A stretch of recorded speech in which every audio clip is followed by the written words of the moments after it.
예배를 위해서 교회 소식을 먼저 전하겠습니다.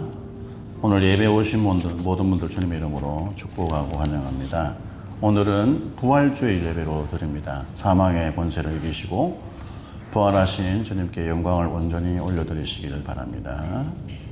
또 잘 아시는 것처럼 지금 전쟁이 한창 진행 중에 있죠.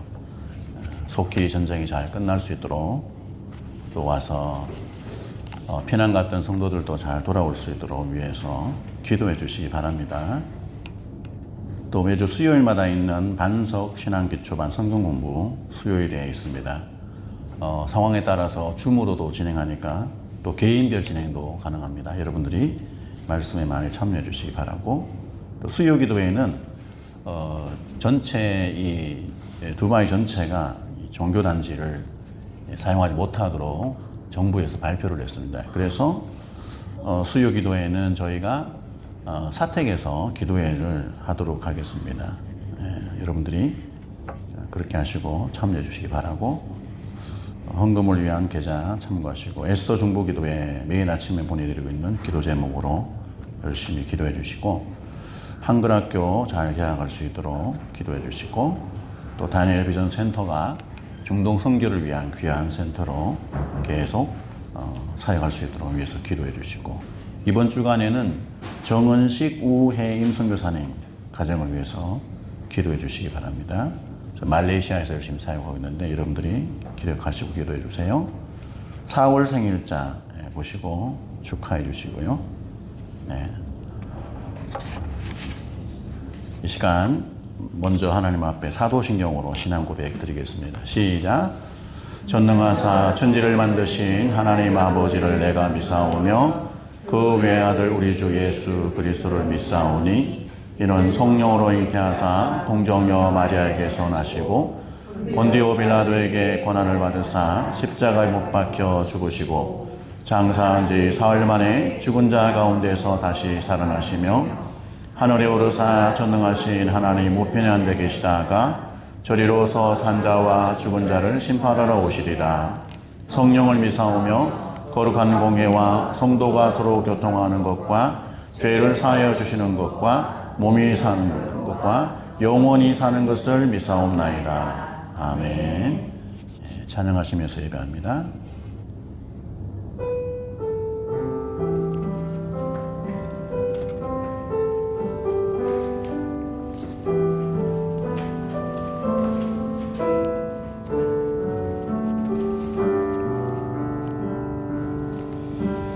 나는 하나님을 예배하는 예배자입니다.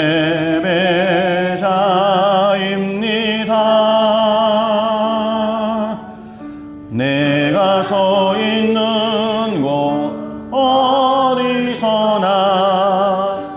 하나님을 예배합니다. 내 영혼 거룩한 은혜를 향하여, 내 마음 완전한 하나님 향하여, 이곳에서 바로 이 시간 하나님을 예배합니다. 나는 하나님을 예배하는 예배자입니다.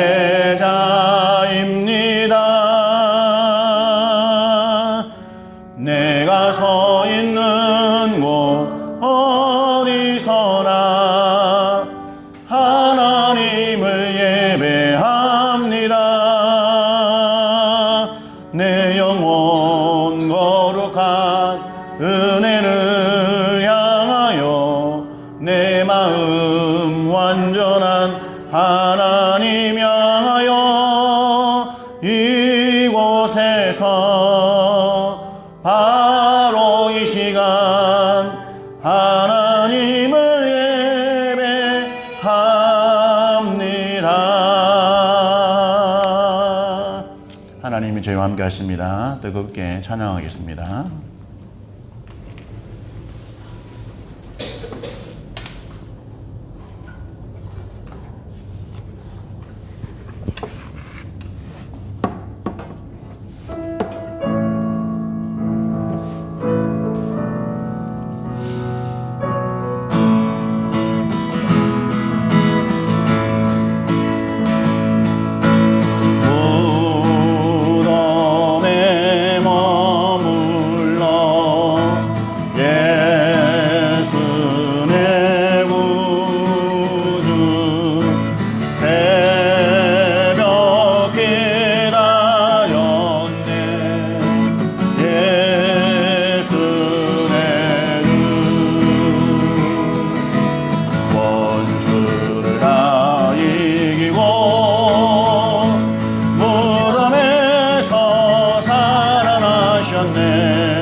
충만하네. 그 언젠가 주뵐 때까지 주를 위해 싸우리라 승리의 길 멀고 외로 주님께서 나의 앞길 지켜주시리. 살아계신 주 나의 참된 소망 걱정 근심 전혀 없네. 사랑해 주네 갈 길 인도하리. 내 모든 삶의 기쁨 그쪽만 하네.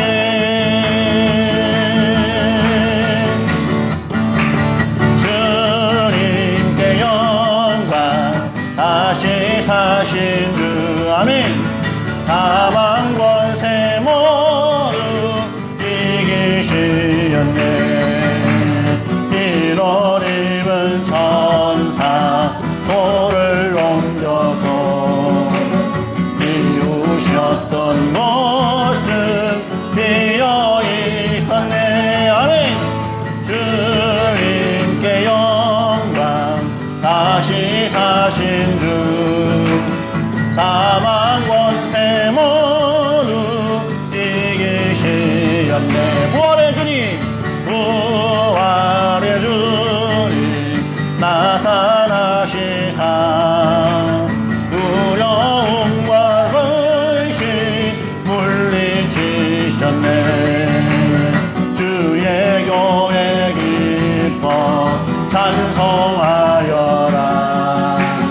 다시 사신 주님 죽음 이겼네. 주님께 영광 주님께 영광 다시 사신 주 사망 권세 모두 이기시었네. 사망 권세 모두 이기시었네. 사망 권세 모두 이기시었네. 할렐루야. 영광과 소전입니다. 아멘. 아멘. 할렐루야. 아멘.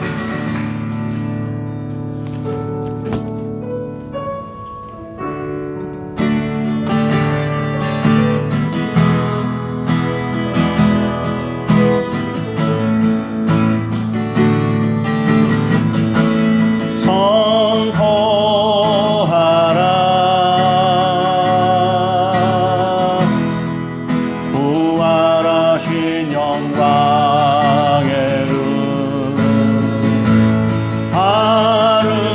아름다운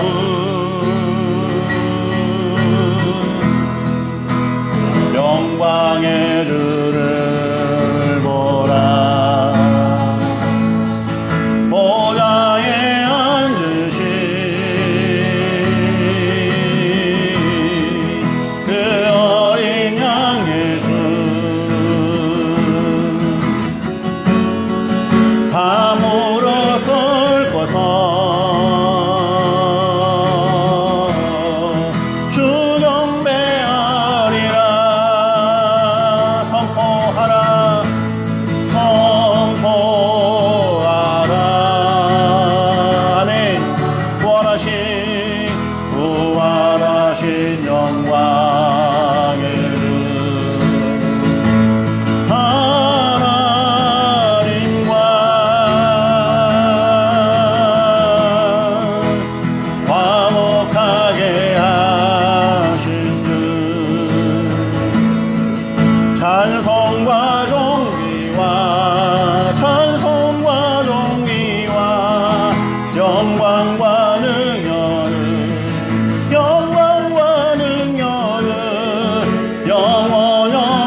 기도합시다.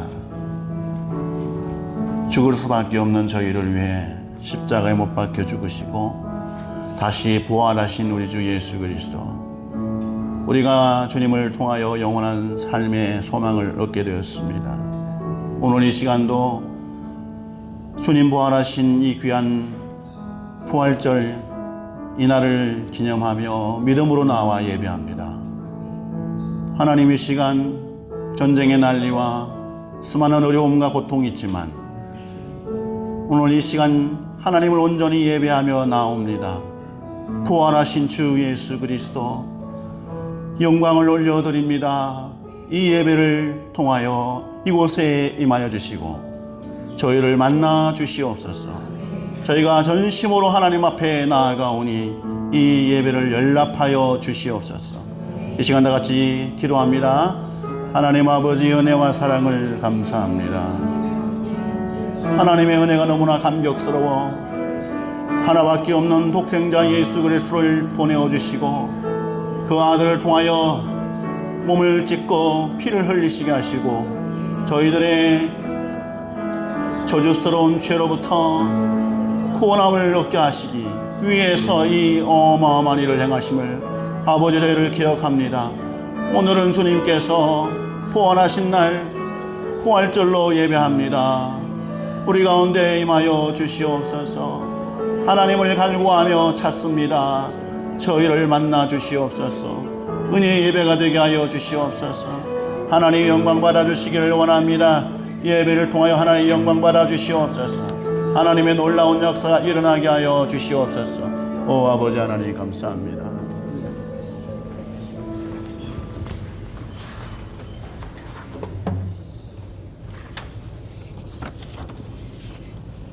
사랑과 은혜가 풍성하신 하나님 아버지, 감사합니다.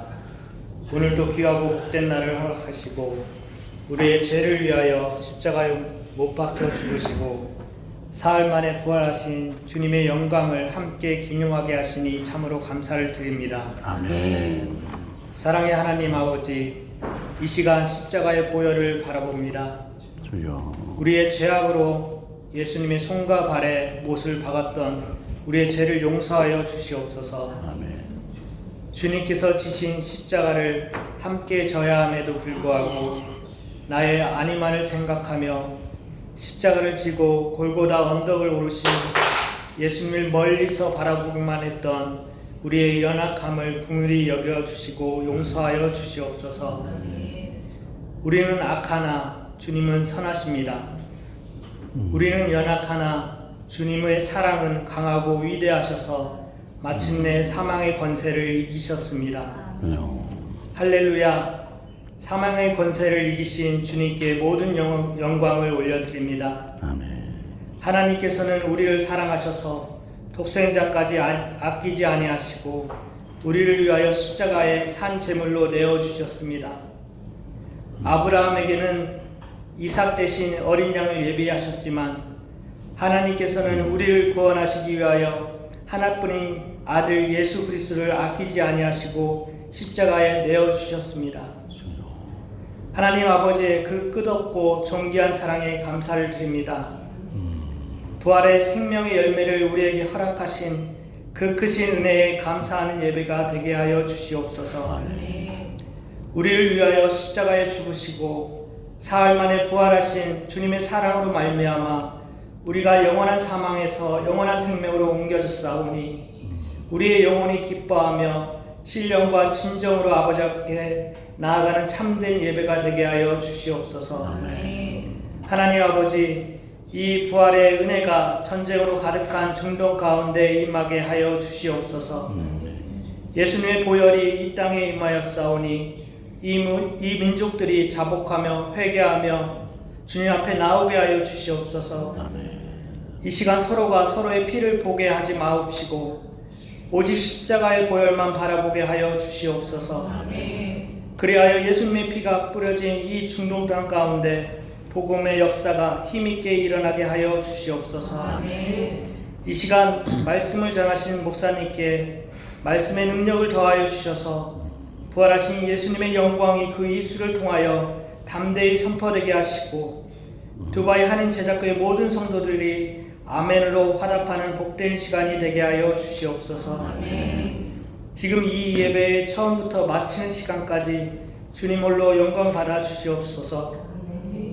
이 모든 말씀 십자가의 사랑과 부활의 생명의 은혜로 우리를 태초부터 영혼까지 사랑하시는 우리 주 예수 그리스도의 이름으로 기도드립니다. 아멘.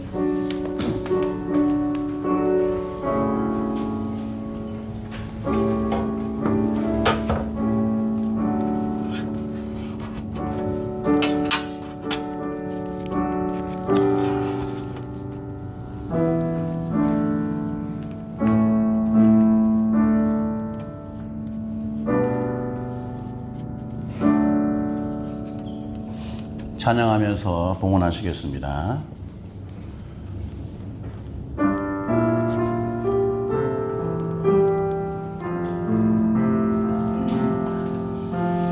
나의 모습 나의 소유 주님 앞에 모두 드립니다. 모든 아픔 모든 기쁨 내 모든 눈물 알아주소서.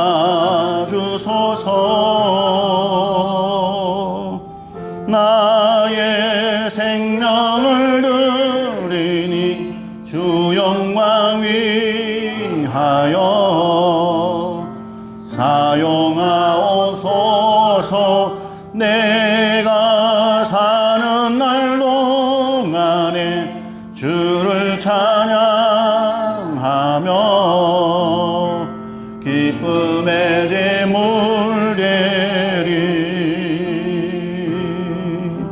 나를 받아주소서.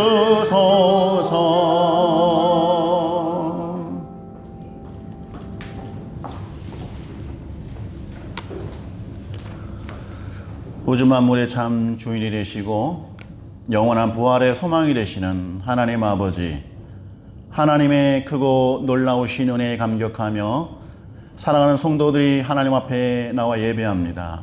몸을 드리고 마음을 드리고 정성을 다하여 예물을 구별하여 올려드립니다. 드리는 손길들마다 하나님의 놀라운 복을 부어 주시옵소서. 귀한 예물이 사용되어질 때에 하나님의 놀라운 생명의 역사, 복음의 역사가 세계 곳곳에서 일어날 수 있도록 하나님이 함께하여 주시옵소서. 특별히 전쟁으로 인하여서 슬픔과 고통, 아픔 가득한 이 땅과 주변의 모든 중동 땅에 전쟁 중에도 하나님의 놀라운 사랑의 역사가, 생명의 역사가 일어나게 하여 주시옵소서. 특별히 사랑하는 모든 성도들 개인들마다 하나님의 신령한 복을 내려주시기를 원합니다. 믿음의 복을 부어주시옵소서. 건강의 복을 부어주시옵소서. 가정들마다 하나님의 놀라우신 은혜가 넘치게 하여 주시옵소서. 부부가 죽도록 사랑하며 하나님의 뜻을 이루어가는 귀한 가정들이 되도록 은혜를 내려주시옵소서. 부모와 자녀 간의 친밀함이 더하게 해주시고 사랑하고 존경하며 아끼는 귀한 가정들 다 되도록 하나님이 함께하여 주시옵소서.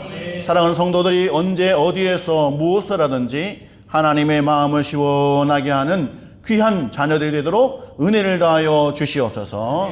모든 것 감사드리며 예수님 이름으로 봉헌기도 드리옵나이다. 아멘. 오늘 주시는 말씀은 누가복음 24장 1절에서 12절의 말씀입니다. 누가복음 24장 1절에서 12절 한 절씩 교독하겠습니다. 안식 후 첫날 새벽에 이 여자들이 그 준비한 향품을 가지고 무덤에 가서 무덤에서 진 것을 보고 들어가니 주 예수의 시체가 보이지 아니하더라. 이로 인하여 성심할 때에 그 잘라난 옷을 두 사람이 곁에 섰는지라. 여자들이 두려워 얼굴을 땅에 대니 두 사람이 이르되 어찌하여 살아있는 자를 죽은 자 가운데에서 찾느냐. 여기 계시지 않고 살아나셨느니라. 갈릴리에 계실 때에 너에게 어떻게 말씀하셨는지를 기억하라. 이르시기를 인자가 죄인의 손에 넘겨져 십자가에 못 박히고 제3일에 다시 살아나야 하리라 하셨느니라 한데 그들이 예수의 말씀을 기억하고 무덤에서 돌아가 이 모든 것을 열한 사도와 다른 모든 이에게 알리니 이 여자들은 막달라 마리아와 요한나와 야고보의 모친 마리아가 또 그들과 함께 한 다른 여자들도 이것을 사도들에게 알리니라. 사도들은 그들의 말이 허탄한 듯이 들려 믿지 아니하나 베드로는 일어나 무덤에 달려가서 구경을 들여다보니 세마포가 보이는지라 그 웬 일을 놀랍게 여기며 집으로 돌아가니라. 아멘. 네. 옆에 있는 분은 인사합시다. 사랑하고 축복합니다. 인사하시죠. 사랑하고 축복합니다. 따뜻한 얼굴 표정으로 옆에 물어보세요. 당신은 전하는 말을 잘 믿습니까? 물어보세요. 당신은 전하는 말을 잘 믿습니까? 오늘은 부활절이라 어른들과 함께 청소년부가 같이 예배할 거거든요. 우리 찬우하고 지호 끝까지 잘 말씀을 들어보세요. 오케이? 오늘은 제가 19세기 아프리카의 정말 선교의 상징적인 인물인 데이비드 리빙스턴 선교사님에 대해 좀 설명을 해드리고 싶습니다. 평생을 아프리카에서 사역을 했습니다. 감비아라는 곳에서. 그는 의사였고 선교사였고 곳곳을 다니면서 오지를 탐험하는 탐험가였습니다. 이 모든 일들 가운데 리빙스턴은 복음을 전하는 일을 위해서 생명을 다했습니다. 세월이 흐르면서 너무나 사역에 열중한 나머지 자꾸만 몸이 점점점 망가지기 시작했습니다. 수도 없이 반복되는 말라리아, 그리고 이질, 또 폐렴, 수많은 질병 때문에 리빙스턴의 몸은 점점 쇠약해져 갔습니다. 동료들 옆에서 보니까 너무 안타까워요. 이제 점점 육체가 쇠하고 생명의 힘이 없어지는 걸 느껴서 당신이 이제 모든 일을 다 한 것 같습니다. 당신의 고국으로 돌아가는 것이 좋겠습니다. 그렇게 권면을 했어요. 그것도 한두 번이 아니라 여러 번. 그때마다 이 리빙스턴은 이렇게 얘기합니다. 나는 아직 하나님이 맡기신 일을 끝내지 못했습니다. 더 하나님 앞에 충성하고 내 사명을 끝까지 감당해야 됩니다. 라고 이야기했습니다. 그러던 중 1873년 5월 1일 새벽이었습니다. 아프리카 잠비아의 작은 오두막에서 거친 숨을 몰아쉬던 이 리빙스턴은 최후를 맞이하게 됩니다. 그날 새벽에 조용히, 너무나 조용해서 다른 동료들이 혹시나 하고 리빙스턴의 방문을 열었더니 리빙스턴은 침대에서 내려와서 조용히 엎드려서 기도하다가 하나님 앞에 갔습니다. 기도하는 그 자세로. 아프리카의 많은 사람들이 이 리빙스턴에 대한 소문을 들었고 그의 희생적인, 헌신적인 이 사역을 다 들어서 잘 알고 있었어요. 너무나 사랑했습니다. 그가 죽음에 이르자 이제 그의 시신을 잘 안치해서 고국으로 보내려고 했는데 여러 사람이 그런 이야기를 합니다. 아마도 리빙스턴은 그의 심장은 이 아프리카에 묻히기를 원하실 거다. 그래서 육체는 본국으로 보내고 심장은 아프리카에 묻었습니다. 이 리빙스턴의 마지막 죽음의 이야기를 쭉 제가 읽고 묵상을 하다가 그런 생각이 들었습니다. 그의 심장이 그 아프리카 땅에 묻히게 된 건 뭔가 우리에게 큰 시사하는 바가 있는 것 같아요. 어떤 도전, 영적인 도전을 우리 주는 것 같습니다. 우리가 심장을 이야기할 때 어떤 생각을 하나요? 정말 우리의 모든 마음, 하나님을 향한 내 인생에 대한 진중한 마음을 우리 심장에 담고 있잖아요. 아마 여러분들도 그러실 겁니다. 저도 한 번씩 생각을 해봐요. 내가 만약 이곳에 UAE에서, 두바이에서 모든 사역을 그만두면 나는 어디에 묻혀야 되나, 그런 생각을 여러 번 한 적이 있습니다. 리빙스턴 정말 귀한 것 같아요. 중동의 곳곳에 사역을 하다가 자기의 모든 삶을 마친 선교사님 가운데 여러 사람들이 사역하던 그 삶의 자리, 그 도시, 그 나라에 묻히신 것을 저는 많이 이야기를 들었습니다.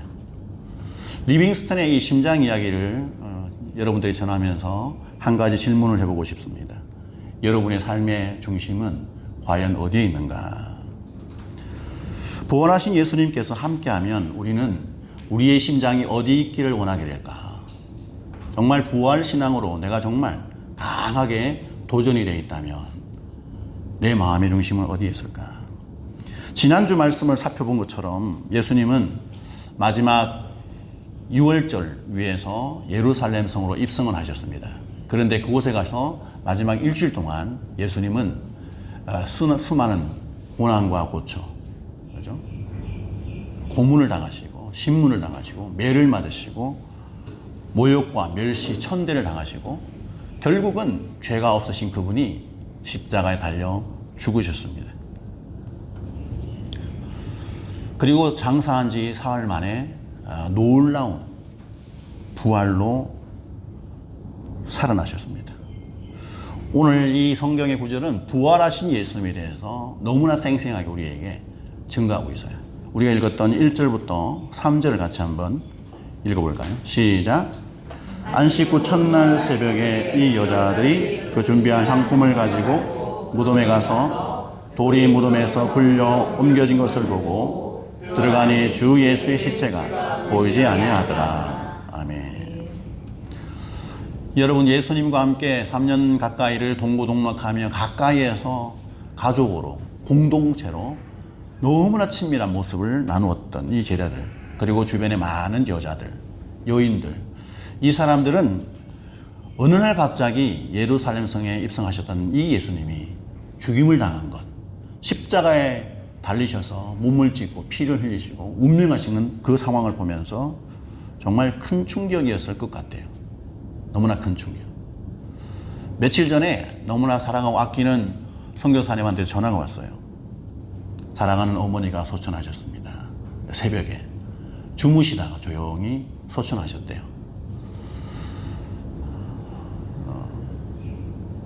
좀 안 좋은 질병이 있어서 얼마나 오랫동안 건강히 사실까에 대한 걱정이 있긴 했지만 매우 건강하셨대요.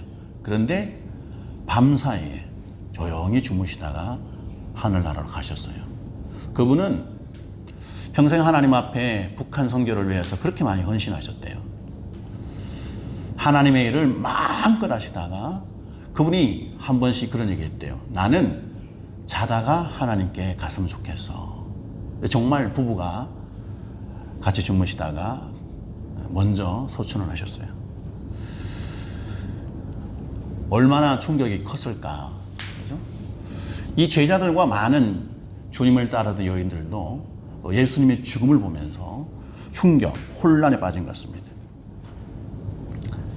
예수님께서는 제자들을 비롯하여 많은 무리들에게, 특별히 따르던 곁의 무리들에게 이미 말씀하셨어요. 내가 십자가에 못 박혀 죽을 거야. 그리고 3일 만에 살아날 거야. 예언을 하셨습니다. 누가복음 9장 22절을 같이 읽어볼까요? 누가복음 9장 22절. 시작. 이르시되 인자가 많은 고난을 받고 장로들과 대제사장들과 서기관들에게 버림받으려 죽임을 당하고 제3일에 살아나야 하리라. 이게 공생의 기간 중에 첫 번째 예수님이 제자들에게 따르던 무리들에게 말씀하신 예언이에요. 내가 이런 일을 겪게 될 거야. 그리고 누가복음 9장 44절 45절 가보면 동일한 내용을 또다시 두 번째 예언을 하십니다.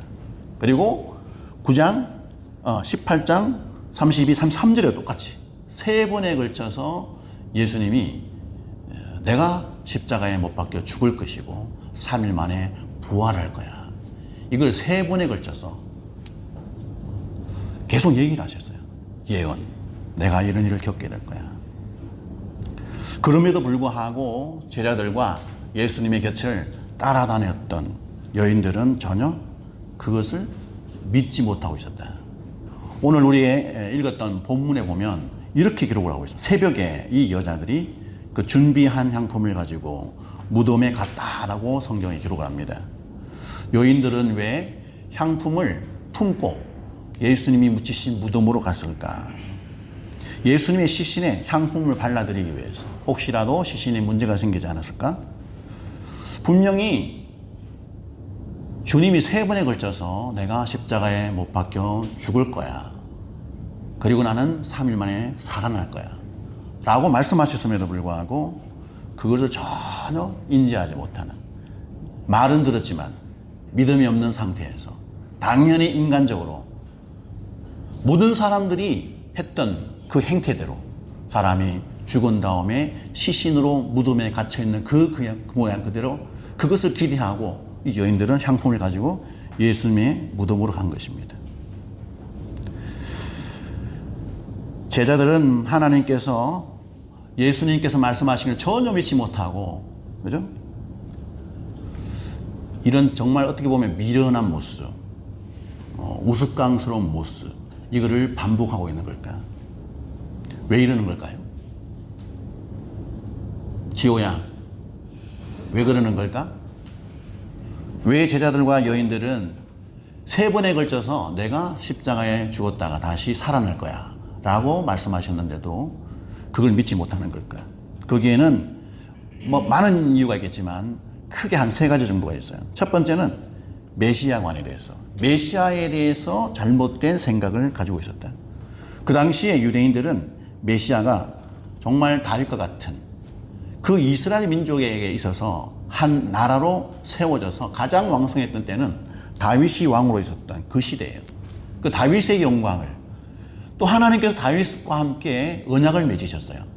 너의 나라가 영원할 거야 라는 언약을 맺으셨는데 이 하나님의 놀라우신 언약, 약속, 그것이 메시아가 오면 반드시 다시 회복될 거야. 지금은 우리가 로마라는 나라에 지배를 받고 식민지 사람으로 살아가지만 반드시 하나님이 하신 약속 그대로, 다윗에게 하신 약속 그대로 엄청난 나라의 놀라운 부강한 영화로움이 회복될 거야 라는 생각을 했던 것 같아요. 그걸 기대하는 거예요. 메시아가 오면 그런 일이 일어날 거야. 그런데 정작 유대인이었던 제자들, 예수님을 따랐던 여자들, 그들은 오히려 메시아로 여긴 줄 알았는데, 메시아인 줄 알았는데 메시아 갑자기 십자가에서 죽으셨어요. 그 죽음이 실패처럼, 패배처럼 이 세상에 대한 정말 메시아가 아닌가? 주님의 그 예언의 말씀이 말로선 들렸지만 또 다른 뭔가 의미가 있는 건가? 라고 생각했던 것 같아요. 그래서 안 믿어지는 거예요.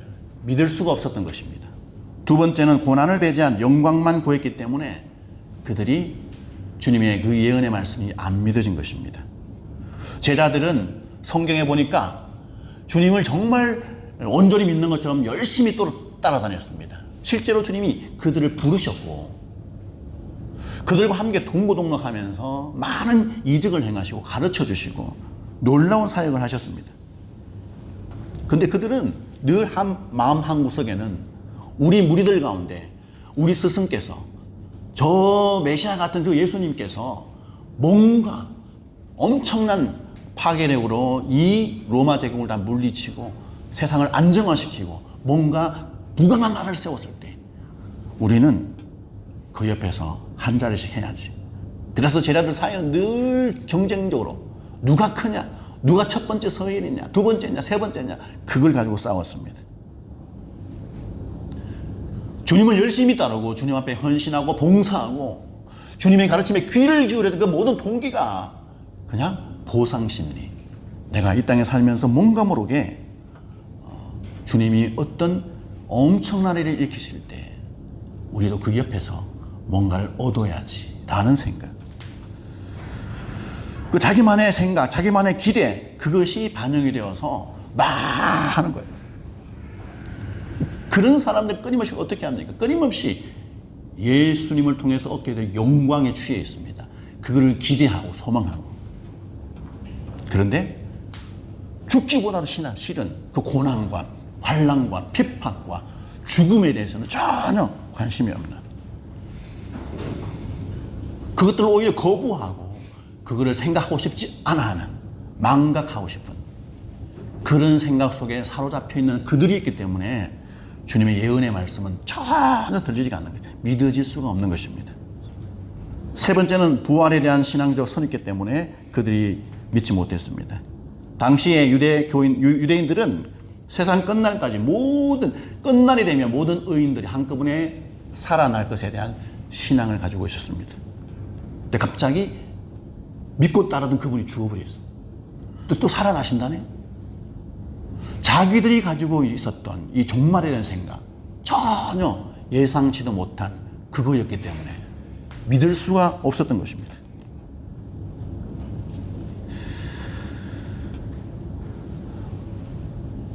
자기들이 이미 품고 있었던 자기들 나름대로의 신앙적인 스타일, 신앙적인 틀, 믿음의 형태, 이 안에서는 도무지 예수 그리스도의 죽으심과 다시 부활하심에 대해서는 믿어지지가 않았던 것입니다.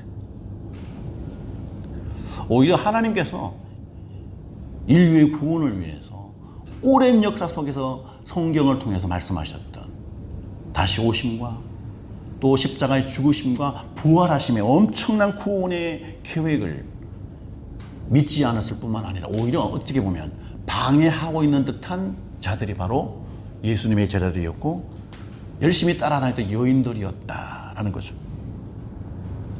근데 놀랍게도 이들이 그럼에도 불구하고 변화가 일어나게 됩니다. 부활하신 주님이 그들을 찾아오셨습니다. 믿음이 없고 의심하고 두려워하고 무서워하고 염려하고 걱정만 하던 그들에게 주님이 살아나셔서 그들을 찾아오셨습니다. 그리고 다시 한 번 더 예언하셨던 말씀하셨던 부분을 깨우쳐 주십니다.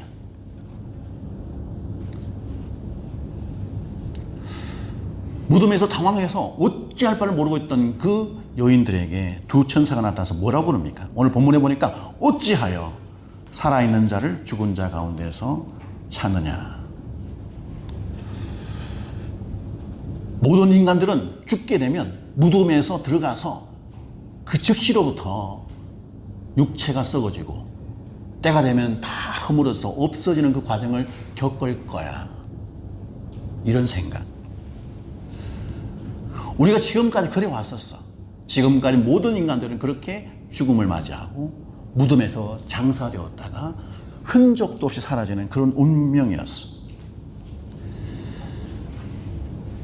근데 하나님은 사랑하는 아들 예수 그리스도의 죽으심과 다시 살아나심에 대한 의미가 전혀 다르다는 것을 성경을 통해서 우리에게 보여주고 계십니다. 주님의 부활하심은 육체가 그냥 죽었다가 다시 살아난 그냥 생물학적인 다시 살아남이 아닙니다. 그런 사건이 아니에요. 주님의 부활하심은 단순한 일이 아닌 것입니다. 죄로 인한 영원한 죽음에 이르게 된 모든 인간들, 죽음 이후에 아무런 삶의 소망이 없는 그들에게 하나님의 놀라운 말씀에서 이미 약속하신 놀라운 하나님의 생명의 역사를 허락하시는 엄청난 위대한 사건이었습니다. 아들을 통해서 말씀하셨던 제자들에게 말씀하셨던 내가 갈 거야. 너희들의 처소를 예비하러 갈 거야. 그리고 나는 다시 이 땅에 올 거야. 주님은 죽음 이후에 부활을 통해서 영원한 삶의 길이 열려있다는 사실을 제자들에게 이미 말씀하셨습니다. 그 생명의 놀라운 역사가 부활이라는 걸 통해서 열리게 된다는 것, 가능할 수 있다는 것, 이 부활의 예수 그리스도를 믿는 자들에게 영원한 삶의 소망이 열리게 된다는 사실을 우리에게 구체적으로 모든 인간들이 받아들일 수 있는 역사적 사건으로 우리에게 일으키신 것입니다. 이런 일을 통하지 않고서는 도무지 인간들이 믿지 못합니다. 너무나 잘 알기 때문에 이성적이고 지극히 육체적인 존재로 있는 모든 인간들이 이해하고 알아들을 수 있는 그 모양 그대로 우리에게 다가오셔서 그 일을 일으키신 것입니다. 부활은 죽음의 절망 가운데 있는 우리들에게 하나님이 부어준 생명의 통로에 부활을 통해서 하나님은 우리 한 사람 한 사람에게 새로운 일을 행하시기 시작하십니다. 부활을 믿는 모든 자들에게 하나님의 놀라운 영광이 그 인생들 가운데서도 임할 수 있도록 하나님이 일을 하시기 시작합니다. 부활을 믿는 모든 자들에게. 중동의 낯선 땅에서 우리가 마주하고 있는 이 크고 작은 어쩌면 너무나 모양과 형태가 다르게 존재하고 있는 무덤들이 있어요. 죽음 같은 상황, 위기를 통하여서 나는 이제 여기에서 푹 빠져서 다시는 소망할 수 없는 절망과 고통 가운데 그런 것들이 곳곳에 늘려져 있습니다. 그런데 그 크고 작은 무덤들이 우리의 절망을 때로는 안겨주고 소망이 없이 살아가는 무기력하게 기쁨도 없이 행복도 없이 평안도 없이 살아갈 수 있게 할 수 있어요. 잠깐. 그러나 하나님은 우리로 하여금 그 속에서 건져내기를 원하십니다. 절망 가운데 건져내기를 원하세요. 구원하기를 원하십니다.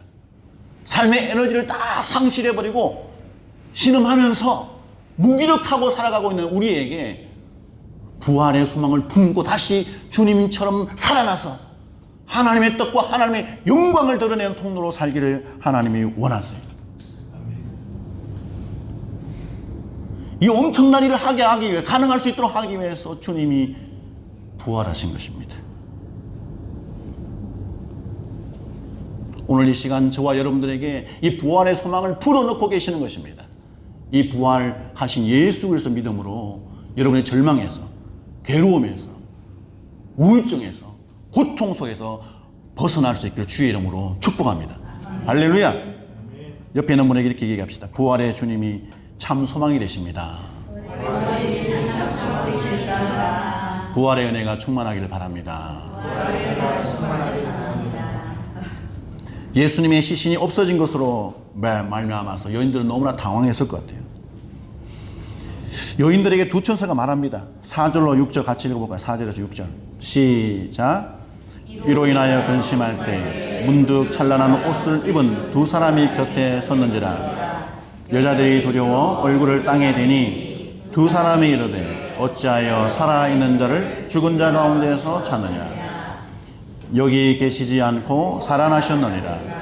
갈릴리에 계실 때에 너희에게 어떻게 말씀하셨는지를 기억하라. 분명히 두 천사는 어찌하여 살아있는 자를 죽은 자 가운데서 찾느냐. 여기 계시지 않고 살아나셨다라고 얘기합니다. 이 엄청난 부활의 소식을 여인들이 제자들에게 가서 알려줍니다. 그리고 자기를 아는 여러 사람들이 다 알려줘요. 그랬더니 제자들이 어떻게 반응하는가? 흩어난 듯이 보여 믿지 아니했다. 헛소리다, 헛소리.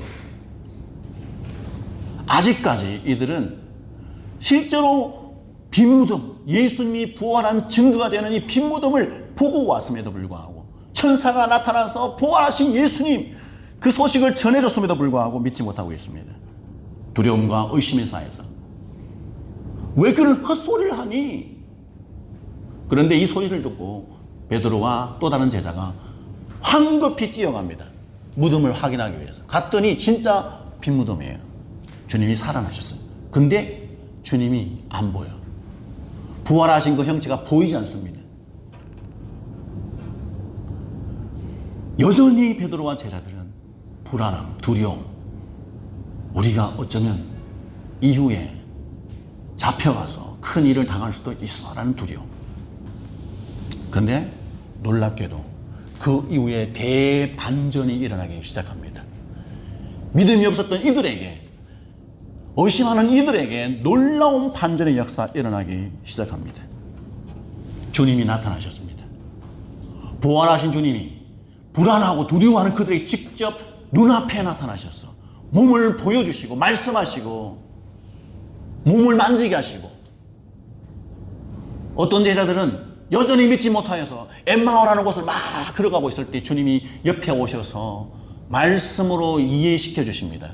영적 눈이 가리워졌던 그들에게 설명해 주시면서 이 부활의 사건이 어떤 의미인지에 대해서 그들이 가리워진 눈을 열어주시는 놀라운, 깨달아지는 놀라운 역사를 허락하시는 우리 주님.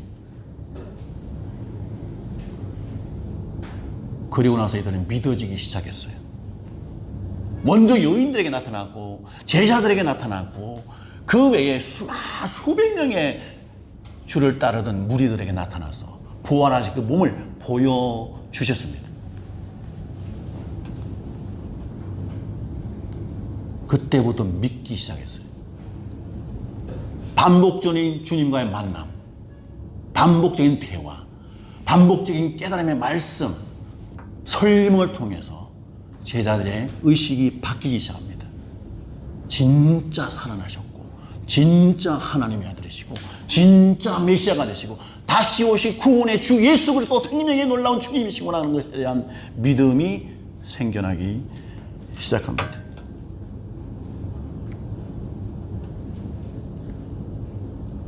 주님이 그들이 보는 가운데서 성전에서 하늘로 올라가셨고, 너희가 보는 그대로 나는 다시 올 거야.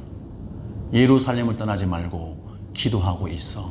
내가 성령을 보낼 거야. 예수님의 말씀대로 저들이 모여서 기도하기를 힘썼더니 그곳에 성령의 놀라운 역사가 임하게 됩니다.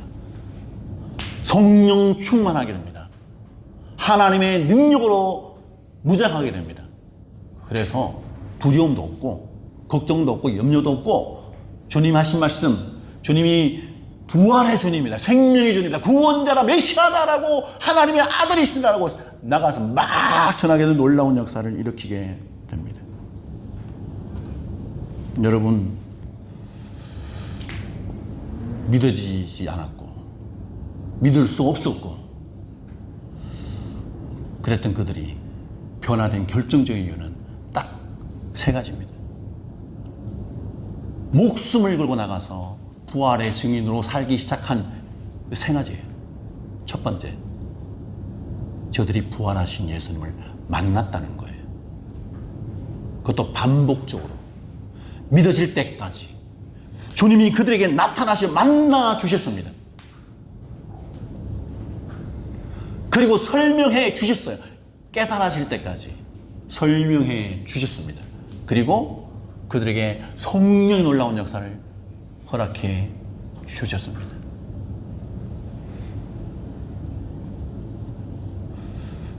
중동의 이 전쟁으로 인해서 많은 죽음과 고통이 드리워져 있습니다. 우리의 일상생활이 망가졌습니다. 경제적으로나 심적으로나 여러 가지 면에 너무나 힘든 상황이 펼쳐져 있어요. 이러다가는 우리가 죽지는 않을까, 망하지는 않을까, 내가 하는 정상적인 삶이 다시 돌아올 수는 있을까라는 여러 가지 생각이 들 수 있어요. 그런데 더 놀라운 사실은요, 이런 아픔과 고통을 통하여 부활하신 주님은, 많은 열방들에게 부활하신 주님이 참 소망이 되신 자, 구원자가 되신 자, 주 예수 그리스도를 붙드는 자에게 참 생명이 임할 것이라고 이 전쟁 와중에 하나님은 메시지를 전하고 계시는 것입니다.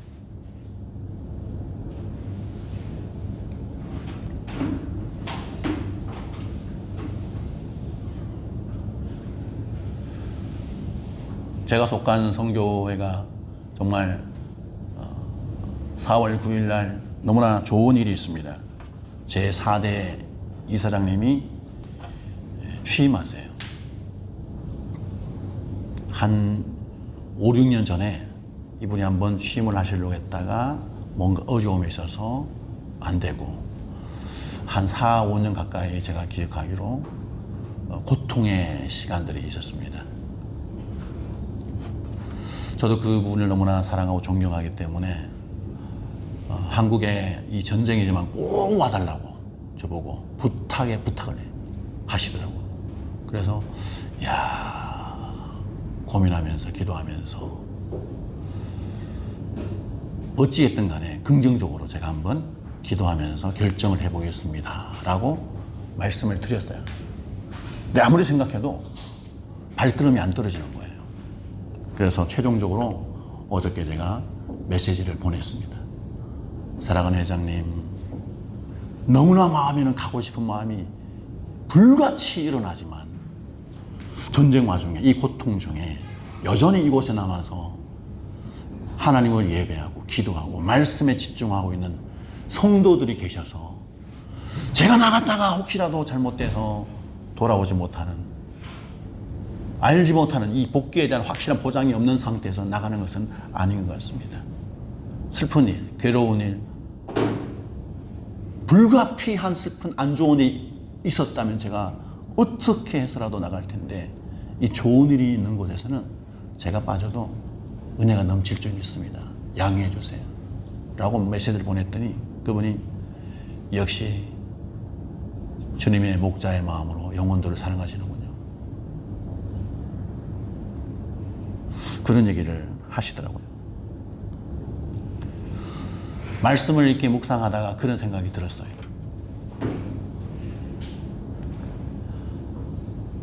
부활하신 주님이 제자들에게 나타나셔서 본인이 정말 부활하셨다는 실체를 보여주시고 설명을 해주시고 믿음이 생길 때까지, 이해가 될 때까지, 가리웠던 영의 눈이 열릴 때까지 주님이 반복적으로 나타나셔서 관계를 맺어주시는 주님. 우리가 인생을 살면서 절망 가운데 빠질지라도, 낙심하게 될지라도, 위기를 만날지라도 두려워하거나 힘들어하지 않고 거기에서 믿음을 가지고 일어날 수 있는 그 엄청난 원리는 어디에서 오는가? 부활하신 주님을 계속 만나는 것이다. 말씀을 통해서 부활하신 그 주님, 그 생명의 수를 반복적으로 만나는 일이 우리에게 너무나 소중하다. 말씀을 읽을 때마다, 그분의 말씀을 통해서 내가 만났을 때마다 나에게 생생하게 전해주시는 주의 말씀을 귀를 기울여 들으면서 내가 저분의 뜻을 깨닫는 거다.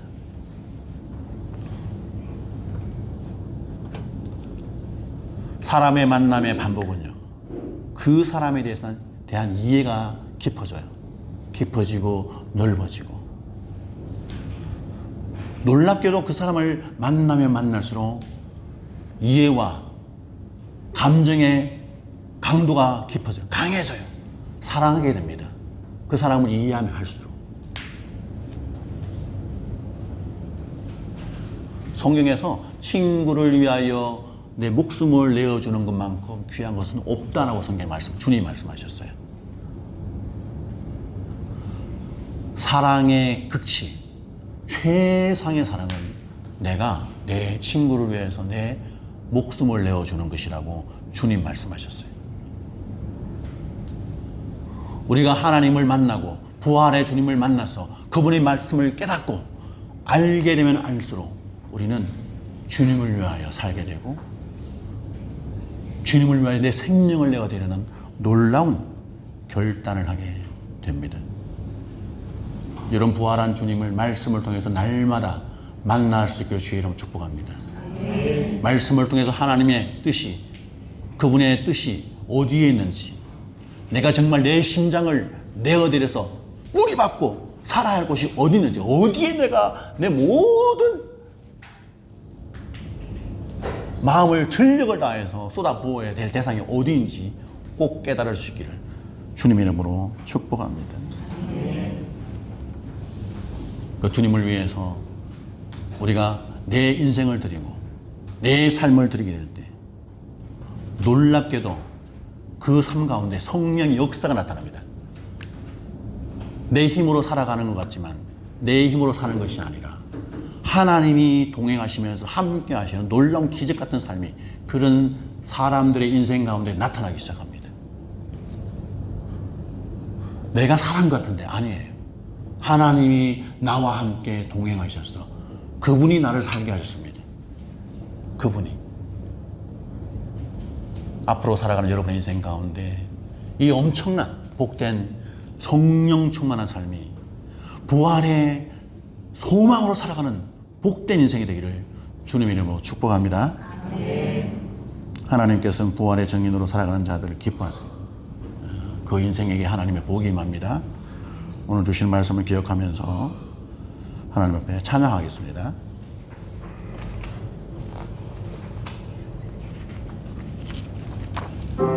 잠깐만요. 먼저 성만 차식을 먼저 거행하겠습니다.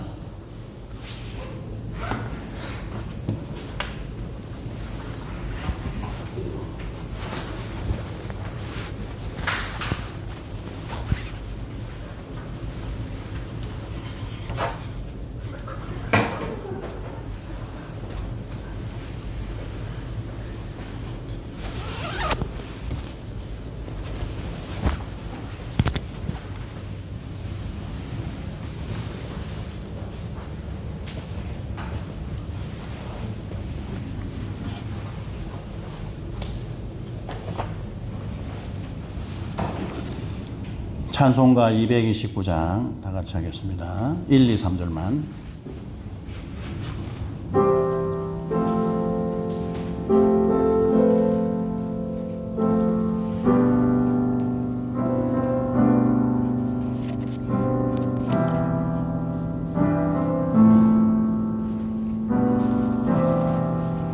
아무 흠도 없고 거룩하신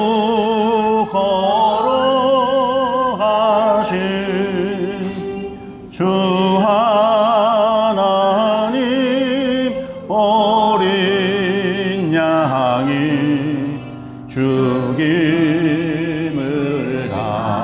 당했네.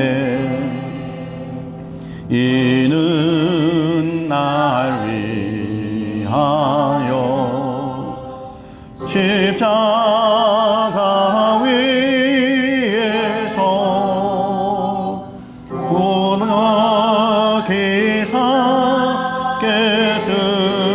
깨뜨리신 주님의 몸일세. 이는 날 위하여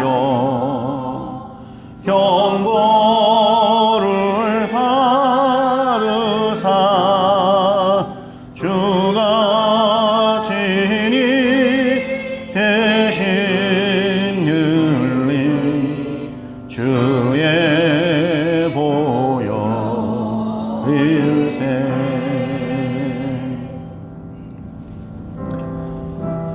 이 시간 다 같이 하나님 앞에 하나님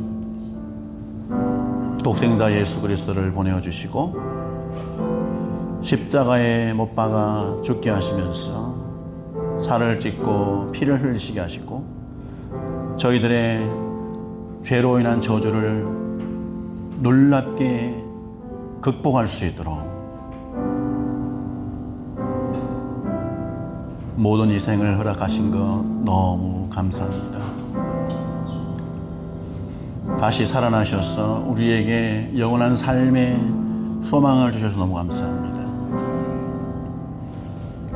이 시간 성만찬식을 거행하면서 먼저 하나님 앞에 저희를 돌아봅니다. 부지 중에 지었던 많은 죄들과 품었던 생각들, 하나님이 기뻐하지 않은 모든 것들을 회개합니다. 하나님 용서하여 주시옵소서. 저희를 새롭게 하여 주시옵소서. 하나님의 놀라운 은혜가 저희에게 임하게 하여 주시옵소서. 이 시간 다같이 잠깐 기도하겠습니다. 하나님 아버지 은혜와 사랑을 감사합니다. 하나님의 놀라우신 은혜와 사랑으로 저희가 하나님 앞에 나아갑니다. 하나님 구원의 은혜와 사랑이 임하여 주시옵소서. 영원한 죄로 인한 영원한 죽음이 우리에게 이르렀으나 하나님께서 저희로 하여금 영원한 삶의 소망을 허락해 주셨습니다. 오 아버지 하나님, 주님의 놀라우신 은혜와 사랑으로 저희가 아버지 살게 해주셔서 감사합니다. 이 시간 십자가에서 못이 박히시면서 찢으신 살과 주여 피를 아버지 저희가 먹고 마시는 예식을 구합니다. 하나님 우리에게 구원의 놀라우신 은혜와 사랑이 임하여 주시옵소서. 하나님의 놀라운 사랑과 은혜가 임하여 주시옵소서. 오 아버지 감사합니다.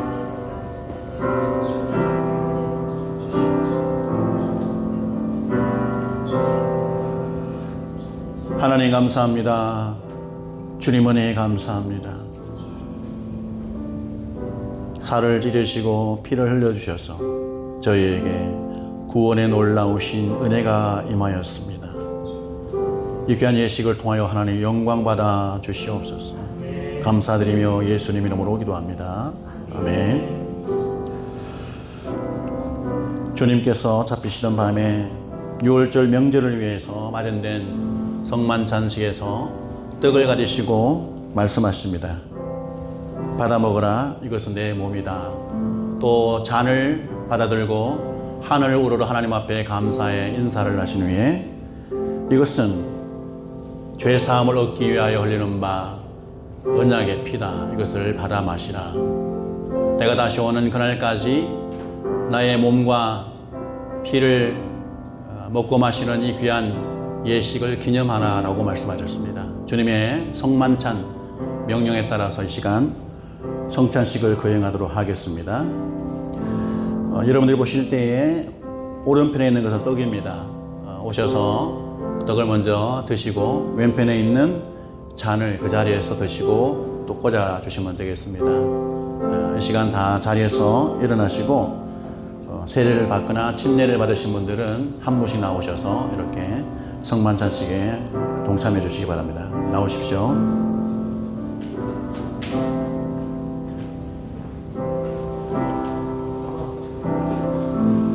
내가 너희에게 전한 것은 주께 받은 것이니 그 주 예수께서 잡히시던 밤에 떡을 가지사 축사하시고 떼어 이르시되 이것은 너희를 위하는 내 몸이니 이것을 행하여 나를 기념하라 하시고 식후에 또한 그와 같이 잔을 가지시고 이르시되 이 잔은 내 피로 세운 새 언약이니 이것을 행하여 마실 때마다 나를 기념하라 하셨으니 너희가 이 떡을 먹으며 이 잔을 마실 때마다 주의 죽으심을 그가 오실 때까지 전하는 것이니라. 그러므로 누구든지 주의 떡이나 잔을 합당하지 않게 먹고 마시는 자는 주의 몸과 피에 대하여 죄를 짓는 것이니라. 사람이 자기를 살피고 그 후에야 이 떡을 먹고 이 잔을 마실지니 주의 몸을 분별하지 못하고 먹고 마시는 자는 자기의 죄를 먹고 마시는 것이니라. 아멘.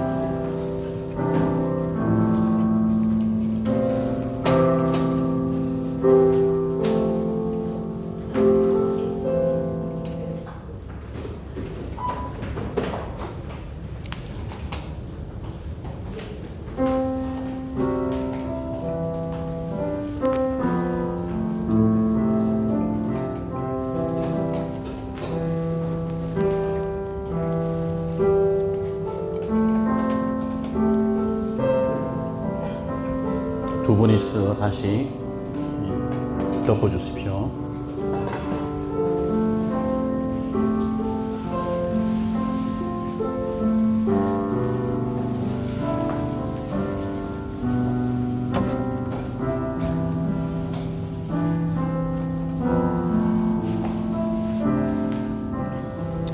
하나님 감사합니다. 저희가 주님의 몸과 피를 먹고 마셨습니다. 저희 몸속에 들어온 떡과 잔이 부활의 소망의 놀라운 은혜로 회복되게 하여 주시옵소서. 주님의 은혜를 기억하며 주님을 위해 살아가는 복된 인생들 되게 하여 주시옵소서. 감사드리며 예수님 이름으로 기도합니다. 아멘. 무덤에 머물러 찬양하시고 마치겠습니다.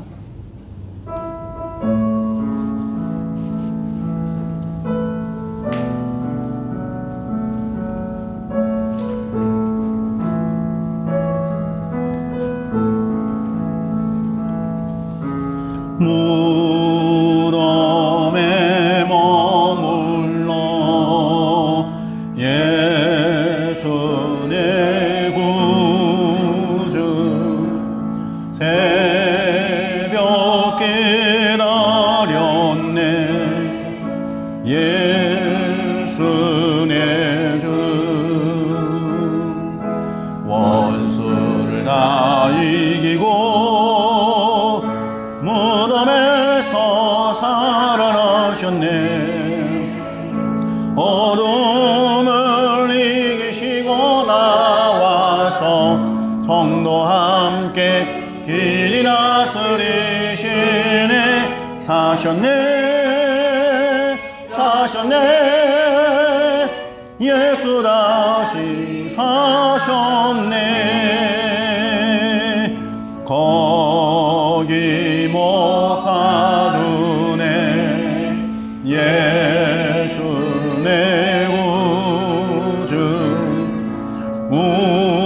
우리를 살리네 예수 내 주. 아멘. 원수를 다 이기고 무덤에서 살아나셨네.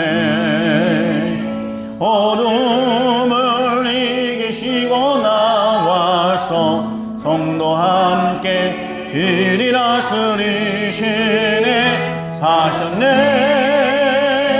사셨네 예수 다시 사셨네. 하나님 아버지 감사합니다. 부활하셔서 저희들의 삶의 참 소망이 되어주시고 영원한 하나님 나라에 갈 수 있는 길을 열어주신 것 감사를 드립니다. 이 땅에 사는 동안 하나님의 뜻을 받들어 온전히 사랑하는 복된 하나님의 자녀들 다 되게 하여 주시옵소서.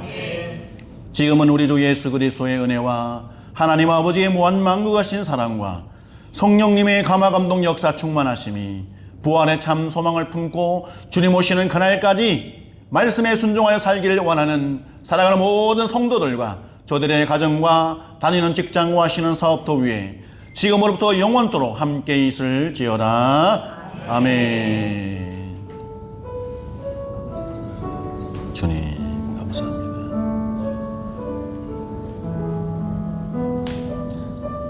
주여 아버지.